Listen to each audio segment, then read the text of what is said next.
Hello there, welcome to another episode on Called Out Podcast. And as you know, Called Out Podcast is that podcast that gives you the best answers that you will never have heard on any platform when it comes to, having to get healing, having to get answers straight from the heart of the professionals. And today, I'm excited that we have someone who is so gifted in this area that can bring us answers that you have been waiting for. I want to introduce to you Dr. Dolly Ohanyere. I hope I got it, doctor. You got the I got it. She's a seasoned self-mastery and professional, performance coach. I mean, she has a lot of experience when it comes to this. And today, we are going to be talking about singles, thriving, and unapologetic. Quickly, get all the singles, to come listen to the best wisdom you will ever get when it comes to this topic. Once again, doctor, you are welcome. Thank you for coming today, and I'm excited that this episode will be a blessing to millions of people across the world. So let's just go into it quickly. But before we go into it, I would like to ask you, maybe you want to give us a brief introduction to what you do. Yes. Thank you so much, Pastor Gbenga, for having me today. And I like that doctor part, actually. So it's something that God is actually working out for me somehow. Awesome. So, so my name is Dolly Ohanyere, like he said. I'm a relationship and marriage coach. I'm also a performance coach. So I empower singles, I empower married couples with the skills, with the tools, with the principles that they need to build healthy relationships and also achieve their full potential. Yeah. So that's basically what I do. Awesome. All right, so just go straight into this. As a leader, most of the times I have people come to me and getting married becomes a major part of their heart desires. And sometimes a few people get it right, but a whole lot of people get it wrong, especially in our social media days. So I want to ask, what are the common misconceptions you have seen about Christian singleness? I like that Christian singleness. Yes. So, I think the first thing I would say is there is this notion of the right person. Yes. So God has a special person for me. And the truth is that this notion that God has a special person for you may be an illusion. And this is why a lot of people are single till today, because they miss opportunities because of these unrealistic ideals. Because to be honest, there is no right person for anyone, right? Because the truth is that there is no right person for anyone. No, there's no, this is the right person, this is the ideal person, no. Because the truth is, let me give you an example, Pastor Gbenga. Out of over 6 billion people in the world. Yes. So if you're saying there is one person for you, and this person is in Russia, or this person is in Ukraine right now. So how do you get to Russia? How do you cross paths with this person? How on earth would you cross paths with this person? So there's no right or wrong. And in fact, even churches have also come to a place where they make people believe that there is this Prince Charming somewhere for every woman, and there's this also Sleeping Beauty for every man. But that's an illusion, because the truth is that there is no right person for anybody, like I said. The truth is that the only thing that makes you find someone who is suitable for you is when you find somebody who you have similarities when it comes to your values, your personalities, your character, your interests. Those things are what now makes you choose who you're supposed to choose. Do you understand? There's no special person anywhere. The truth is that I'm a married woman, Pastor Gbenga. It doesn't mean I can't connect with somebody else. I can be attracted to somebody else. Somebody can be attracted to me. Do you understand what I mean? But what matters most is knowing that can happen. What do you now do as a human being to ensure that you're committed and you're faithful to the person you have chosen? Do you understand what I mean? So the truth is that there is no right person anywhere that is special for you. Let me put it this way. Yeah. At what point are you going to, at what point do we separate the vision from the Lord and the wisdom for choosing life partner? Okay. Because, let me give you an example. Years ago, my sister was in a relationship. And she had come home to tell us that this guy is a good guy, and we've been, waiting to see the guy. But the pastor of the guy now said that the guy has to see my sister in a vision. So the guy went on, vision journey, prayed, fasted. Apparently, he didn't see my sister in a vision, so that eventually cut off the relationship. So that's why I said, at what point are we going to place values and principles of choosing life partner above, in quotes, the vision from the Lord? Okay. So, Pastor Gbenga, like I said, there are no scriptural backings for there's a right person for me. And I'll give you an example, okay? So, Pastor Gbenga, I had a friend last year. The brother needed to undergo a bone marrow transplant, okay? And of course, we're on the wait list for a long time. We were waiting to see if maybe we'll find somebody that day. So we waited. So not like we didn't have options, right? Yeah. We had options, but the problem was we didn't have a match. So the truth is that, just like Adam, a lot of creatures were presented to Adam. A lot of creatures. He named every single creature. Why didn't he name any one woman? Why didn't he name any one woman? Because he didn't find his kind. So the truth is that the bone of my bone, the flesh of my flesh. My friend's brother is not like he didn't have options, like I said, but just that we didn't have anyone suitable for him. We didn't have a match for him. And for him that needed a bone marrow transplant, if he could wait until he found a match for him, why can't we wait as single people to also find somebody who is suitable for us? Do you understand what I mean? Yeah. So the truth is that when Adam was put to sleep, and God was the one who even knew he had a need. He didn't know he had a need. God also brought Eve from his side and presented him to Eve. There was a presentation. So God did not say you must marry Eve. The same way he presented all the animals, all the creatures, and he named them, is the same way he made that presentation. Adam was the one who chose Eve. So God made the presentation, or God makes presentation. That's it. You decide to choose. Yeah.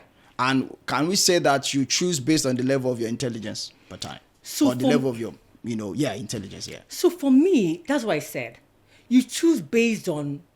So he saw Eve and said, the bone of my bone. So that means there was something he saw in her that looks like him. So you choose based on your kind. So that's why I say similarities in values, in personality, in character, in interest. So you must have shared interests and things like that. Do you understand? Because if not, you'll be in a place where you're choosing someone who doesn't align with who you are. Yeah. Right? So the truth is that we can sit here. I mean, we have over, like, I can connect to over 3 million people. I can connect with them. But the thing is that once I have a blueprint of who I am, where I'm going, I know my values are, my aspirations, my goals. I know my strengths, my weaknesses, and I'm now able to meet somebody I'll now use my blueprint and be checking. Okay, this person. Once we align, come on. Once there's an alignment, you move forward and say this is what it is. But if not, a lot of us make the mistake of. In fact, I was discussing with a friend of mine on our way here today, and I was telling her I remember those days. Pastor Gbenga will carry Bible. You know that people that still do that. They'll carry a Bible, and they'll say, God, if I open this Bible, anywhere I open it, that means you're showing me my husband. My God. And you open, and it's Joshua. You say, I'm looking for Joshua brother today. Joshua. Do you understand? I'm looking for brother Joshua today. And my question is, what if you open and see Zerubbabel? Kai. How on earth will you find Zerubbabel in Nigeria? If you open and see Ahithophel, where will you find that person? Do you understand what I mean? So a lot of times we do that. Like, oh God. Or maybe you're praying unless you see a man wearing green shirt. And I say, church, he's sitting down. You go to church, you start looking for all the men with green shirts. Then you say it's God that revealed it to you. Yeah. Do you understand? And in fact, that takes me to my second point when it comes to misconception. Yeah. So God does not choose anyone for you. God does not choose anyone. Nope. And I'll prove it to you. So you see this thing, we say God sends it. God, Pastor Gbenga, even in the olden days, let me even use Abraham. When Abraham was sending the servant to go and look for a wife for Isaac, right? Yeah. What happened? The man said, what if she doesn't agree to follow me? That means it's her will. It's a choice. Even after he left, the only thing Abraham said was, I pray the angels go with you. So the angels can direct you, the angels can lead you, the angels can, do you understand? So God, if you ask God, God will of course give you direction. He can lead. He can present people to you like he did to Adam. Do you understand? But God is not in a place to choose anybody for you. If you even saw what happened at the garden, what happened? Even the fact that he was one who chose, he still said, the woman you gave me.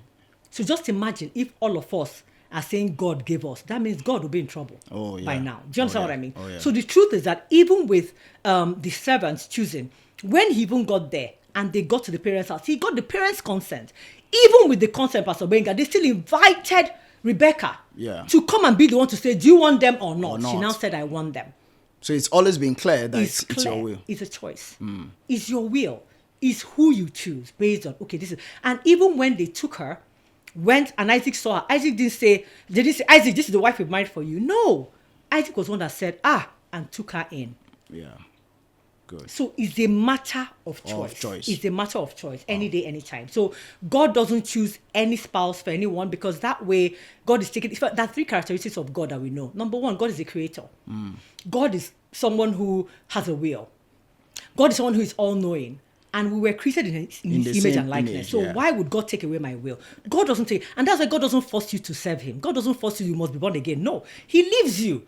Be the one to make that decision for yourself. Do you understand? It's the same thing with marriage. So we don't sit down and say there is somebody somewhere or that God will choose somebody for me. No, God won't choose anyone for you. God, or the final decision is for you to make, right? And that's why it's important to also know who you are, you know, and that's where purpose comes in for me, because you must know who you are because if you don't know who you are, you will choose somebody who meets your dysfunction and not your function, because you must marry based on where you're going and not where you are.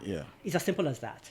Right? So if you're single and of course you're listening, just understand this. So your purpose is what drives every decision. What am I saying, Pastor Gbenga? See Jesus now. Jesus, his mandate was to come and save us. His mandate was come and get salvation for these people. That singular mandate influenced every action, every friendships, every decision, every visit, every town he went. That mandate was what influenced every single thing that he did. That's what happens. So purpose influences. It influences every single. See, purpose is like, you know, when for a boat there has to be a propeller, right? So purpose is also to you what a propeller is to a boat. So that's what makes you. I don't know how to explain it. That's what makes you wake up in the morning. That's what puts you to bed. That's what. So you have to understand, what are you doing? What are you doing for humanity? What is it that God has called you to do? So there's this thing I do with my clients all the time. So Pastor Gbenga, if for example, right, you just for information, right, we're all created for a purpose. So God doesn't just, so for even manufacturers, even for your iPhone, for example, there was a design they had in mind, then it went into production. That means everything had been concluded before it was even produced. So that's the same way. And that's why God said, before Jeremiah, before you were formed, I knew you. Do you understand? So that means there is something he created you for. So if you're not in the place where you even know what you were created for, abuse is inevitable. That's the truth. So why am I saying this? I'm saying this because if you're a product, for example, Pastor Gbenga, and I put you on a shelf for somebody to buy you, what would your user manual look like? What would it look like? Wow, that's when you start understanding. That's insightful. What is my description? Who am I? Where am I going? What are my futures? What do I like? What don't I like? What are my values? What principles do I live by? All those things will matter. It's the same thing that they incorporate inside manuals for us. When we buy, a lot of us, Pastor Gbenga, even me, I don't look at manuals, and that's why we don't know. Do you know the TV manual? There may be 100 functions, but we know only turn off, rewind, this, volume that, up because and we're down. not even utilizing what God has created us for. We're not utilizing it. Yes. Good. So this brings me to the question of pressure, especially when it comes from church. Must we all get married? Because this all you have to marry thing, it's getting people to run into one brother's house, accept anybody's proposal, and at the end of the day, it falls back to the church or it falls back to the family. So the question is, must we all get married? doctor, just solve this thing once and for all, so that we just know that there are some people, just like, Apostle Paul said in the Bible that, for some of them, they have chosen to be the way they are. But I guess that in church right now, the pressure is just there. So you see a lot of seminars on settlement to something. You see marry your husband now. You see going to my husband's house. There was a song that was trendy then that, carry me go my husband's house. So must we all get married, male or female alike? Yeah. Pastor Gbenga, the truth is, Matthew 19 made it so clear. Yes. Not everyone is supposed to get married, though. Bam. It's very clear, right? Like I said, it's a choice. It still boils down to the choice. So, and I remember even in that Matthew 19, it was so clear. They talked about maturity, right? They talked about, how, marriage requires a lot of aptitude and grace, right? And they talked about, but if you can, go into the largeness of marriage, then go ahead and do it. And that simply tells me that there is something you need to have inside of you to even stay married. So, for example, Pastor Gbenga, marriage is about growth. Marriage is about learning about your partner. Marriage is about learning about you. So, it's a marriage you even get to know yourself more, get to know your partner. So, not everyone is supposed to get married. It's a choice. Not everyone. No, it's a choice. And the truth is that if you desire to be married, yes, you're going to be married, right? And I know the challenge that comes with us is the pressure, like you said. So, for example, if you're maybe 35, 36, you're going to 40, of course, you're getting worried, right? Yes. Oh, what happens? And I have a few people in my corner that are 40, 43, 45 that are not still married. And the question becomes, what if I get married now, will I have a child? Can you see? So right now, it's no longer husband. Okay, they're hoping on God, there'll be husband. Now, if I get married at this age, will I now have a child? So, and those things are valid. So I'm not in a place to judge, because the truth is that God said it in Ecclesiastes. There is a season for everything. So there is a time to be born. There's a time to die. So there's a season for everything. And unfortunately, we don't have, in fact, fortunately, we don't have the same season. So the season I'm going through now, if I come out of it, I mention another season. It's the same way I'm married now. The next time is to have children. The next time, so I have friends who are not married till now. And what I do for them as their friend is just be that support system that they need. The encourager, somebody that gives them hope, somebody that is always there for them, just because I know these things can be easy for them as well. Do you understand? So the truth is, I think the church has to come to a place where they begin to create awareness, because let all of us not think, oh, we must marry. Do you understand what I mean? Yes. And for them to also understand that it's a choice. So God didn't say, don't marry or marry. He made it open. So you decide which path you want to go. And one thing I want to say about this, just to wrap up, even from the other one, Pastor Gbenga. Pastor Gbenga, the truth is that, so for me, just telling them my story about my friend of the bone transplant. Yes. So for me, Pastor Gbenga, the truth is, it is not about availability. It's about compatibility.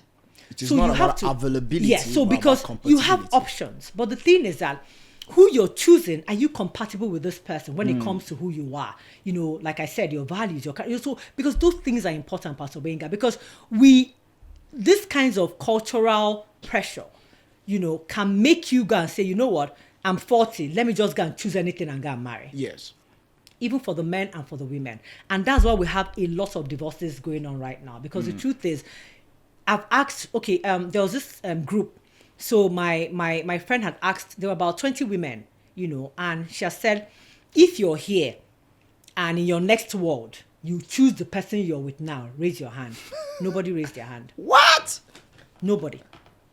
Pastor Gbenga, nobody raised their hand. Wow. And that will let you know that a lot of people chose based on maybe love, this euphoria of love, right? Oh my.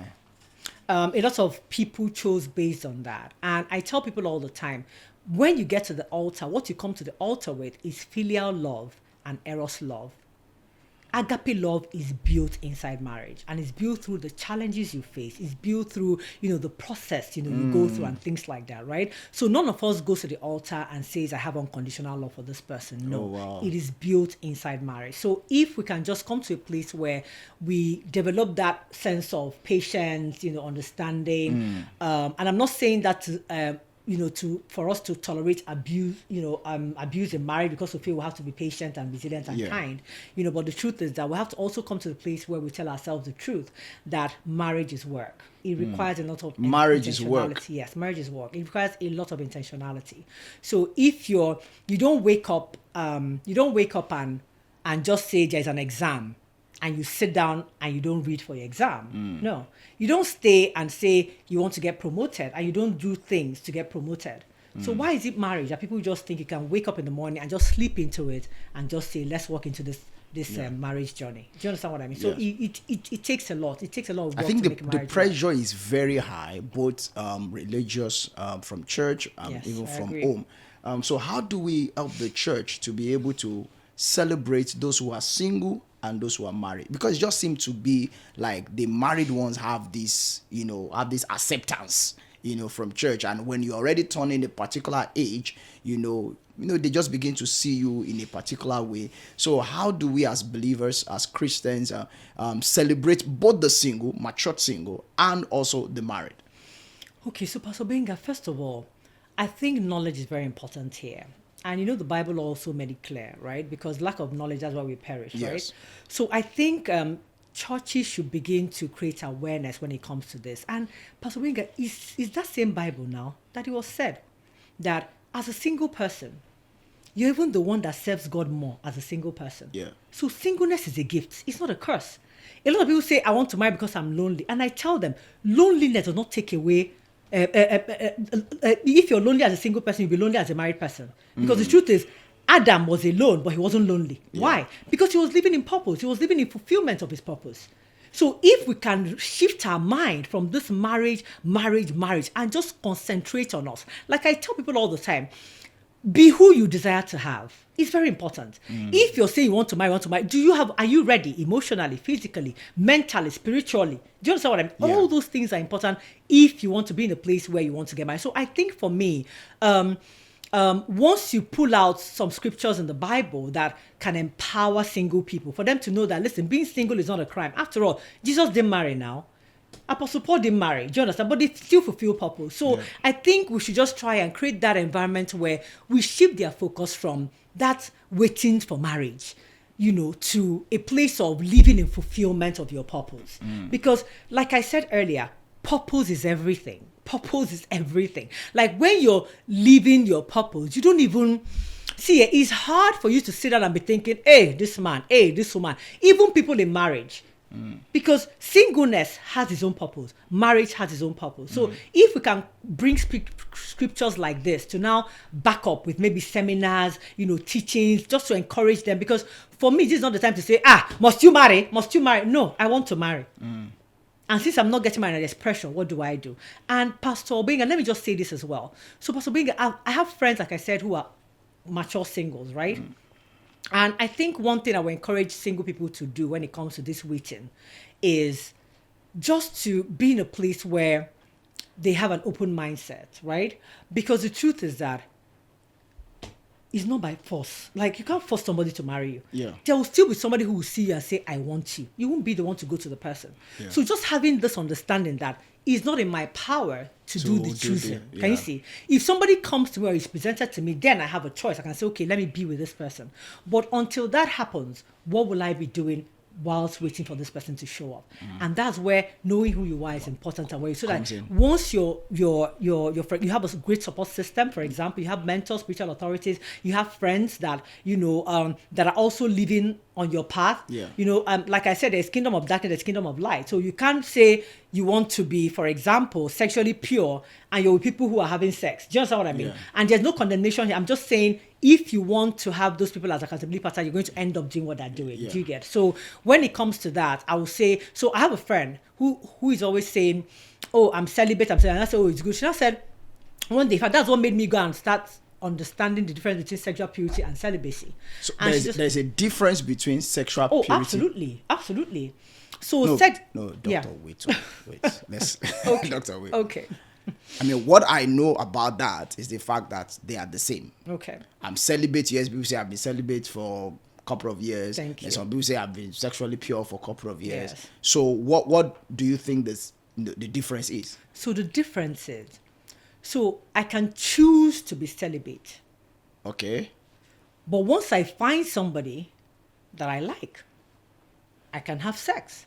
Okay. So celibacy can be temporary, it can be permanent. Can you see? So celibacy is what you choose. Yes. Okay. Can you see? So it can be that you're doing it for God, though. Yes.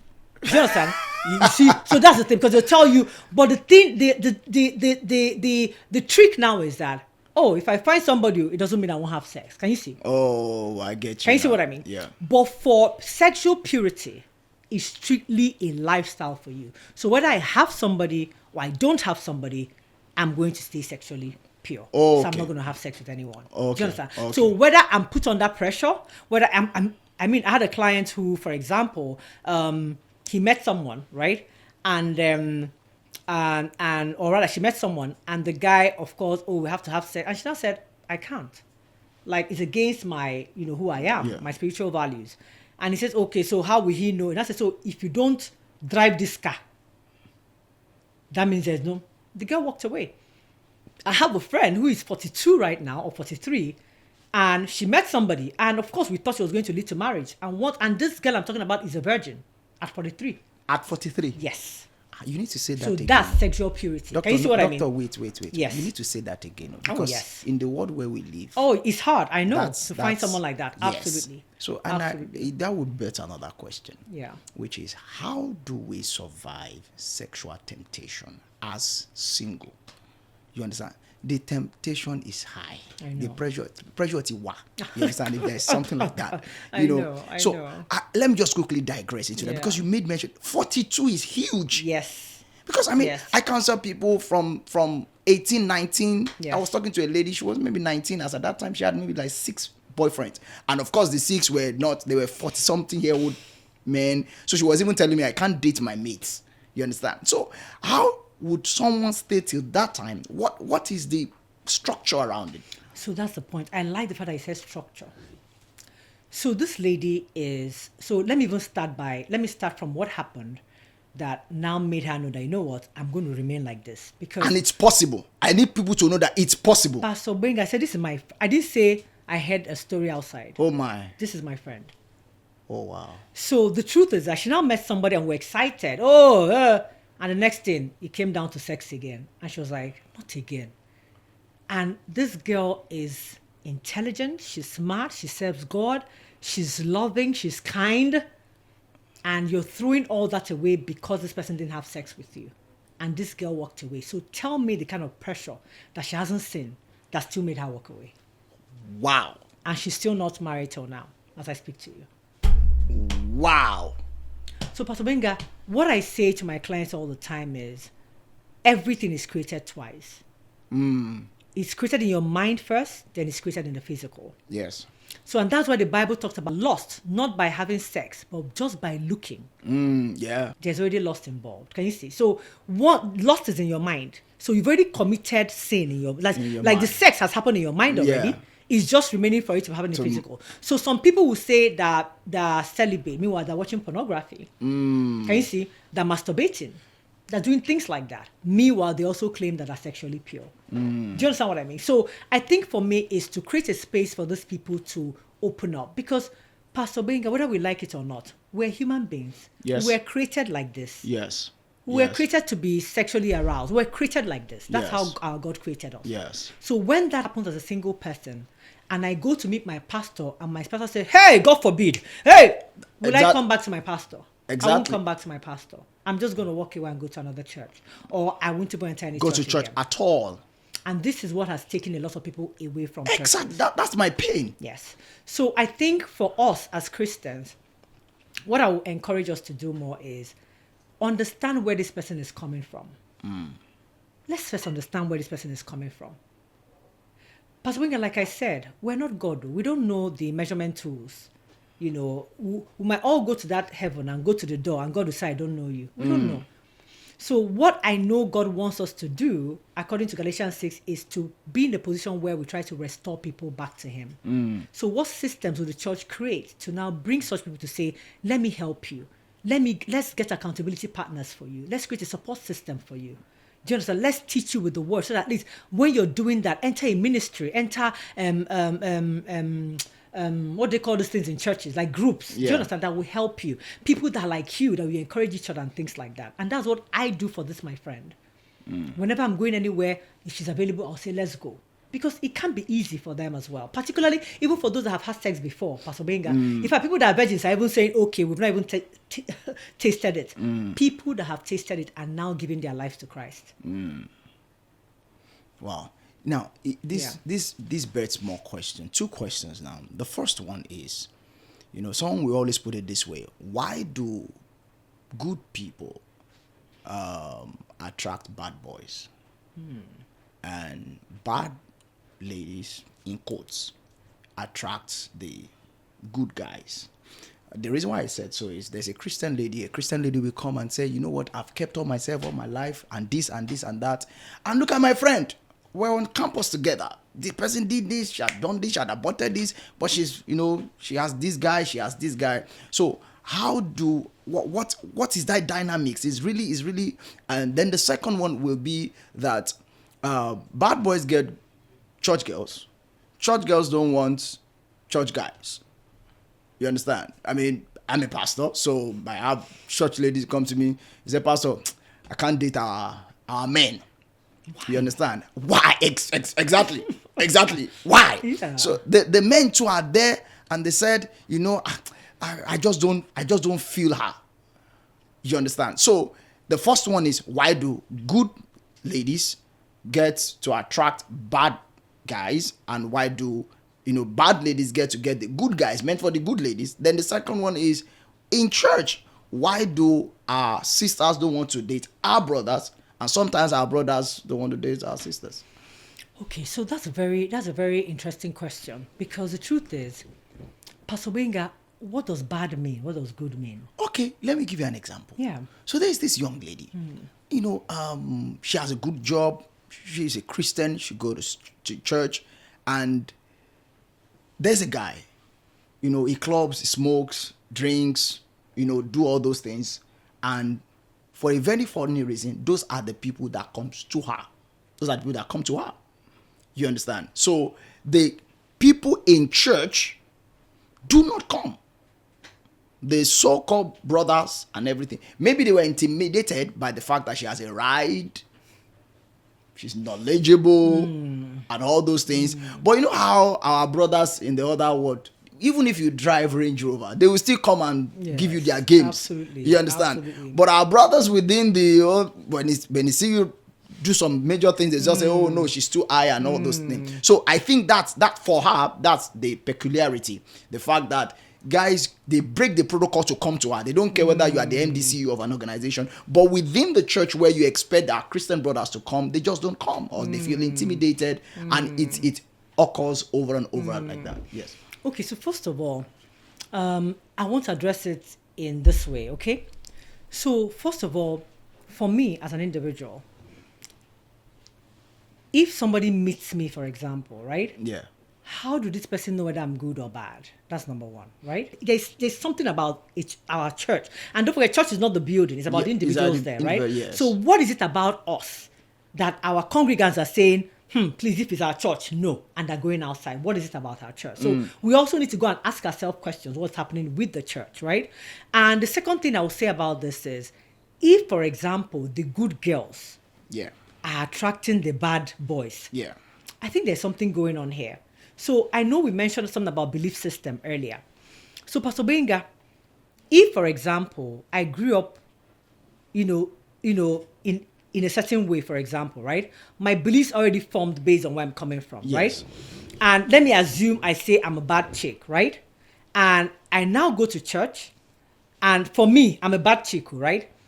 And I'm looking out for men that are good. Pastor Gbenga, do you know Ashawos pray to get good men? Yeah, definitely. Just what I mean. Even armed robbers pray to get good women. It's a thing of, it still boils down to the individual. It still boils down to that individual, because I don't write on my forehead I'm good or I'm bad. Can you see? Yeah. So it's still, there's something that attracted this person to you. There's something that attracted you to this person. And that's why I said that thing, that attraction thing, that there's something that attracts you to an individual. And that's the same way that something will be presented to you and you now say, this is the bone of my bone, the flesh of my flesh. It's the same thing. So this person has to be your kind. And Pastor Gbenga, don't forget, we don't know the definition of good though. Pastor Gbenga, don't forget, people that say they're good, says who? Wow, that's it. So that's why I said, until you meet an individual and understand where they're speaking from, the maps through which they're seeing things, do you understand? Then you now understand how to help this individual. Say, okay, let's do this, let's do that, let's do that, let's do it. Because if not, we'll all be generalizing things. And not be in a space where we've said a lot about preparing for marriage. So what do you think will be what would the healthy preparation look like for every single that want to get married? That okay, this is how you prepare. These are the qualities that you look for. Okay, thank you very much for that question, Pastor Gbenga. So, Pastor Gbenga, for me, let me even paint a picture with the 10 virgins, right? Okay. We all saw what happened. It's a matter of bride and groom as well, right? So, husband and wife. And 5 were prepared. What does preparation mean in that context? Pastor Gbenga, they had extra lamb. They had extra oil. They had, they were ready. Just what I mean. Yes. And this readiness for a single person, like I said, you have to be ready mentally, physically, emotional, spiritually, financially, right? So there was a young lady that met me one day and said, I want to marry a man who has money. I said, do you have money? A man said, I want to marry a praying wife. And I said, do you pray? Are you prayerful? Can you see what's happening here? Yes. So, Pastor Gbenga, marriage, it starts with you. It starts with so you. Whatever you want in the other partner, you be should who you desire to have. Be who you desire to have. So you can't sit down and say you want a man that lives in a mansion. Do you live in a mansion? Oh my. You want a man who runs 24 hours power. Where you live now, do you run 24 hours power? Oh yeah, I'm band F. Do you understand what I mean? Yeah, things like that, right?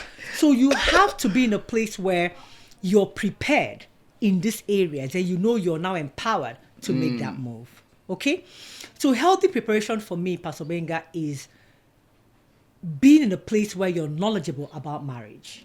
Okay? Pastor Gbenga, I'll say one thing that is very important that I've noticed now, and I want every single person to please do this for themselves.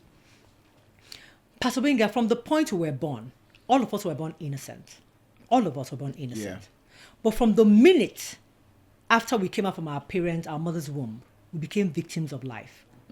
Our upbringing means your parents, your grandparents, your uncles, your aunties, then environment, our education, our peers, our friendships, tradition, culture, then of course your significant emotional experience. So experiences you've had that change certain things for you. You know that people who have a certain personality growing up, and when they're raped or when they're abused, it changes to another personality based on what they experience. So those kinds of significant emotional experiences influences who you are. So those are things that shape who you are. Those are things that influences every decision, every choice, every action, every behavior. Wow.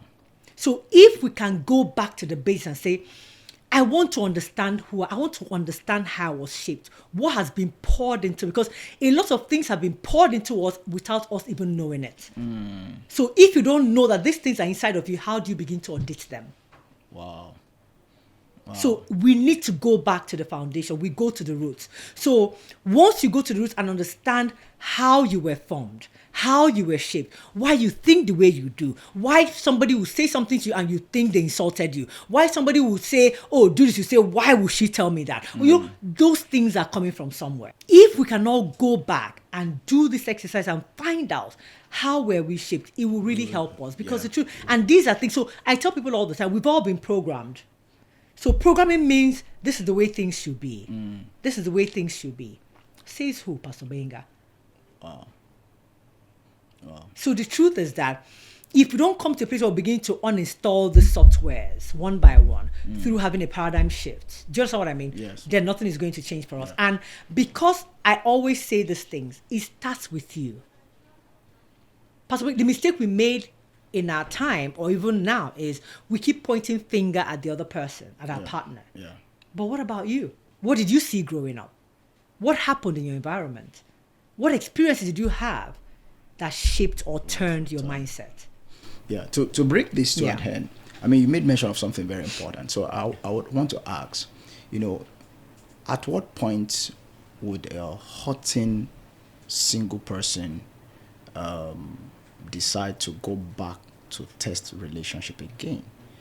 Because just like you said, it's very painful that some people, maybe they made mistake the previous relationship and they've been hurting for 2 years. I know a lady that has been hurting for 3 years, and everybody that comes our way, she scans them in the light. In fact, there was an experience. A lady came, and a guy asked her out, and they said, "What's your name?" The guy said, "Diola." I'll never forget. The guy said, "Diola." The lady just said, "No." The guy said, "You don't even know me. I mean, I like you." And this. He said, "No." He said, "Why?" He said, "My previous boyfriend was Diola." He said, "You look like him." He said, "This is the confidence he had. He had this confidence you are exhuming right now is the same confidence the guy had." And so that delayed her for years. That delayed her for years. So at what point would a hurting, male and female alike, at what point would a hurting single person, feel that now he can go back? Or what are the steps to getting healed, before going back into another relationship? There are things that hurt your soul, right? Yes. The experiences that you have that will hurt you so much that even to come out of it is a problem. And so I see how that may affect this individual. Yes. But there's also a place of choice. So Pastor Gbenga, there's something I say all the time. Everything is state dependent. So you have to choose the state you want to be in. Because the truth is that how long, like I said, do you want to remain there? Okay? So first of all, you have to seek help. And Pastor Gbenga, a lot of people also talk to friends that will not help them. Talk to neighbors that will not help them. Talk to parents that do not have. And don't get me wrong, our parents did the best they could with what they had, right? The truth is, now what do we do differently? Can you see? So for me, seeking counsel means who is an expert in this field that you can talk to. And Pastor Gbenga, to be honest, I know that people will say the money. Pastor Gbenga, that people I counsel and they don't pay me. Oh, wow. There are people that I take up. I can meet somebody in church, and because I'm very discerning, I've met a few people in my church that I'm counseling, that I'm coaching. They're not paying me a penny. Because when you're working in purpose, all you want is for that to be fulfilled. Let me quickly chip this in. Yeah. What is the work of a pastor and a professional counselor? Because sometimes pastors will tend to want to take the job role of a professional counselor, and eventually we do more damage. Absolutely. You understand? Than a counselor. So at what point do you think that this person needs a counselor, not really a pastor? I had a situation where there was a couple, right? There was infidelity involved. And we had a conversation, blah, blah, blah. And the next thing, their pastor came to the house to talk to them. And the pastor says, "You know what? Okay, you need to go to a hotel, just stay, enjoy yourself, talk about it, And they went to the hotel, right? And they had fun that weekend. Pastor Gbenga, from that hotel, this man went straight to meet his mistress from that hotel. Oh, wow. So does that solve the problem? No. Not at all. So for me, Pastor Gbenga, there's a place to draw the line. Even as a coach, there are things I can't handle. If someone comes to me and I see that person is now depression state, I send them to a therapist. There are things I can't handle by myself. We as coaches, we have that agreement. You send them to the person who has the capacity to handle it. Yeah. So as a pastor, my question is always, does your pastor have any certification as a coach? Bam. Does your pastor have a certification as a counselor? Does your pastor have a certification as a therapist? If they don't, then they can't help you. We would usually say that we have the Holy Ghost. Oh, there's a place for the Yes. Holy Ghost. I agree, Pastor Yeah. Gbenga. I agree. In fact, I'm with you on that. There's a place for the Holy Ghost. Because there is no total healing without God. I agree with you. However, God has also empowered all these people. Yes. God gave us talent. He gave one 5, he gave one 10, so he knows what we're capable of doing. Yes. If he knew that the one he gave one could so the thing is, we all have our talents. We have Yes, our I'm skills, saying our this so expertise. that people can know that when they are going through this, they Yeah. can find counselors. Absolutely. I've seen Absolutely. a couple that the husband eventually murdered the wife because the pastor told the lady to still stay and keep praying. Absolutely. You understand? So I need people to know that sometimes it's not even about the pastor. Yeah. It's about the fact that you go to professional counselors Yes. and they can tell you when to separate. Yes. The pastor told her that, Yes. just keep praying, hold night vigil, keep praying, hold night vigil, keep praying. And eventually the guy, finished the lady. So I need you to come again and say it that Yes. some things are not Yes. for pastors, Absolutely. are for professionals. And those professionals also have the Holy Ghost. Absolutely. So the They Holy have- Ghost I'm that a the pastors Christian have. counselor. Exactly. So I have the Holy Ghost. Absolutely. Yes. So Pastor Gbenga, let me share a story, and it's a personal story to me. My friend, we lost my friend, and I'll tell you what happened to her. Oh my. So we left school at 16, right? She got married. She's from Ajibola. So they get married very early. Yes. So she got married early, and they were in this church. They used to live in Aba in the east, and she got married to this man, and this man was having an affair. And each time they had a fight, they went to their pastor, and the pastor would say, "Oh, he's your husband. Just go back. You people settle." It kept happening. Like I can't even remember how many times. And we were young. She was the first that married from our clique, right? Very young. So, and one day, right, this mistress, so the wife asked him, he said he was going to the village, and the wife asked him to tell Mama to please help her look for a domestic staff. And the man says yes. What does this man do? This man meets the mistress and tells the mistress that the wife wanted a domestic staff, and the mistress gets a domestic staff for the wife. And this domestic staff comes into the house. My friend's husband says he was going to Lagos, then he will fly from Port Harcourt. So he went to Port Harcourt to fly, and my friend was with the children and this domestic staff. And this mistress gives her something to put in the food she was cooking. And she did that and told her, before you do that, remove your own food, then put this thing inside. Of course, small girl, 11 or 13-year-old girl. And the girl did what her madam told her, because that's her madam. Yes. And the next thing, in the morning, school bus arrives and it's honeying. Nobody's opening the door. And the nanny comes out from the bus, goes to the door, rings the bell. Small girl comes out. Where are the children? Oh, they're all lying down. And the next thing, they went to the living room. My friend, luckily, God forgive me, my friend's husband missed his flight and came back to join them in the house. And the mistress, because there was no phone then, so the mistress didn't know that her boyfriend had returned home. So the food that the poison she gave the domestic staff to kill my friend and her children, the husband was among as well. So they opened the door and saw my friend, the husband and 3 children lying on the floor, unconscious. So they rushed all of them to the hospital. Unfortunately, my friend died, the husband died, but the children are still alive till today. So I'm very grateful that God, so this is what happens, right? When the church just comes and says, do this, do that, everything will be fine. Divorce is not an option. Even when this woman is being battered every day. Even when this one is emotionally abused every day. I don't know if people understand that their emotional abuse is as hurtful as physical abuse. You know, some people prefer to be beaten than to be tortured emotionally. Oh my. Do you know the pain, the hurt that comes with the fact that you're at home and you know that your husband is with another woman every single day? What's a torture? It's a torture. But people don't see it. And you go to the church, they tell you to go back. God doesn't like divorce. And I'm not saying God likes divorce, but God doesn't also want his children to be beaten. God also doesn't want his children to be punished, to be tortured by another human being. Yes. So just going back to what you said, the qualities to look out for. So Pastor Gbenga, this church thing, now we're talking about it. That you're planning to marry a pastor or you marry a pastor doesn't mean that person is a kind person. Yeah. So my number one, so I tell people all the time, don't say, I want to marry somebody who knows God. The devil knows God. Marry somebody the devil knows who God. Carries God. Who carries his nature. Don't say you want to marry someone who knows God. No. The devil knows God. The devil knows God. Kai. So you can't be saying marry somebody who knows God. No. Kai. The devil knows God. Kai. So marry somebody who carries the nature of God.